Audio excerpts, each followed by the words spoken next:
The Galactic Council had convened an emergency session for the third time in a standard cycle. Admiral Zektar of the Velthian Empire drummed his four-fingered hands against the crystalline table, his compound eyes reflecting the holographic displays that showed impossible readings from across known space. "The reports keep coming in," announced Counselor Yith, her serpentine form coiled nervously around her speaking platform. "Another hegemony patrol fleet? Gone. Vanished near the Kepler sector. No distress signals, no debris, no trace." The assembled representatives of 47 species murmured in their various languages. For 3,000 years, the Galactic Council had maintained order through the Hegemony Protocol, a system of laws that kept the younger, more aggressive species in check, while the ancient races guided galactic civilization. It had worked flawlessly, until 6 months ago. "What do the survivors report?" asked Prime Minister Gorth, his massive crystalline form refracting light across the chamber. "The same impossible claims," Yith replied, accessing her datapad with a trembling tentacle. "Ships that move without visible propulsion, weapons that ignore our shields entirely, and," she paused, "beings that look like the mythical Terrans from the old legends." A collective hiss filled the chamber. The Terran myths had been told for centuries, stories of bipedal creatures from a small blue world who possessed an inexplicable capacity for violence and ingenuity.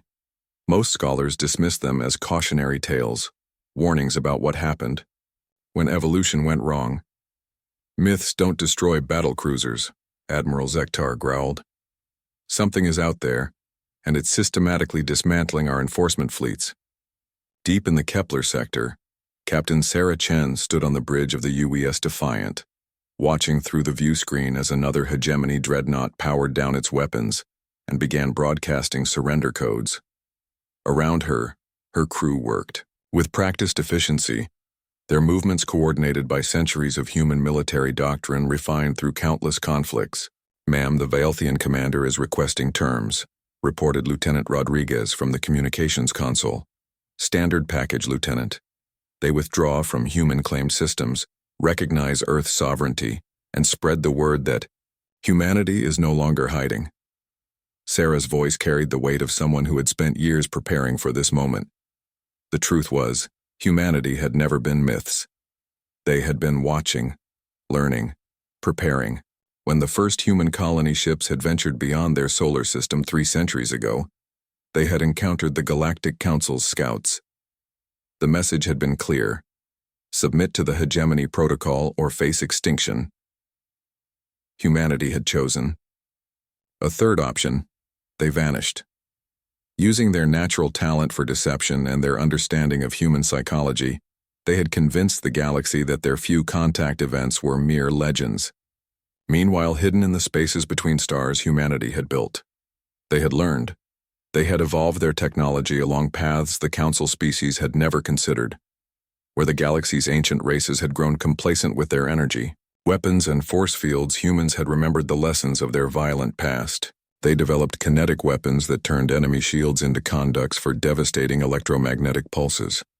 They created stealth technology that didn't hide their ships, but convinced enemy sensors that nothing was there worth shooting at. Most importantly, they had kept their greatest advantage: their adaptability and their refusal to accept that anything was impossible. "Captain, we're receiving a transmission from Earth Command," announced the communications officer. "Operation Manifest Destiny is proceeding ahead of schedule. The Council's enforcement fleets in the Rigel and Vega sectors have been neutralized." Sarah smiled grimly. Humanity had learned patience from centuries of guerrilla warfare, and they had applied those lessons on a galactic scale. Rather than announce themselves with grand proclamations, they had simply begun enforcing their own laws. Pirates who preyed on defenseless worlds found themselves facing ships that shouldn't exist. Slavers discovered that their cargo holds had been emptied and their crews marooned on dead worlds. Corrupt council enforcers learned that there were consequences for brutality that the ancient bureaucracy had forgotten. The galaxy had called them myths for so long that they had forgotten to watch for them. Back in the council chambers, emergency reports continued to flood in. The pattern was becoming clear. Whoever these attackers were, they weren't conquering territory. They were enforcing a different kind of law, one that protected the weak and punished the corrupt. Several council members had already begun to wonder if their millennia-old system might need revision. "We must negotiate," declared Councillor Yith. "Whatever species this is, they're not random raiders.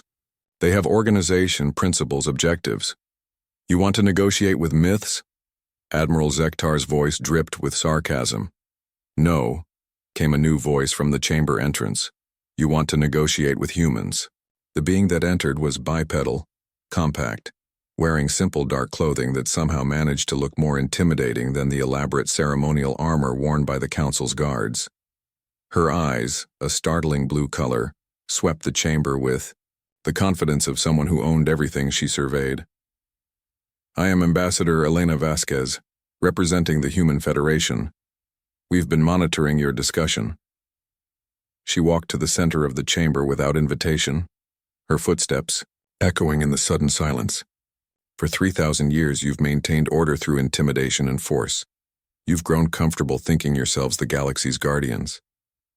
She stopped and smiled, an expression that somehow managed to be both diplomatic and predatory.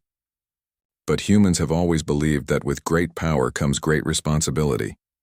Since you've forgotten what responsibility looks like, we've decided to remind you." The chamber erupted in alarm calls and angry buzzing from dozens of species. Elena waited calmly for the noise to subside. "These are our terms," she continued, producing a small device that projected a holographic document. "Universal abolition of slavery, protection for developing species, an end to resource extraction from inhabited worlds without consent, justice systems based on rehabilitation rather than punishment." "Impossible!" Admiral Zektar rose from his seat. "You can't simply impose your primitive morality on civilizations that predate your species by millions of years." Elena's smile widened.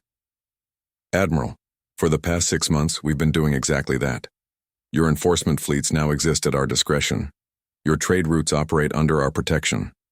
Your colonies remain safe because we've decided they should." She gestured to the holographic document. "The choice isn't whether to accept our terms. The choice is whether to accept them as partners or as subjects, because make no mistake, humanity is no longer asking for permission to exist in this galaxy." The silence that followed was broken only by the soft hum of life support systems. 47 species, some of them ancient beyond human comprehension, stared at this small bipedal creature, who had just informed them that their age of dominance was over. "We'll need time to consider," Councillor Yith finally managed. "Of course," Elena replied graciously.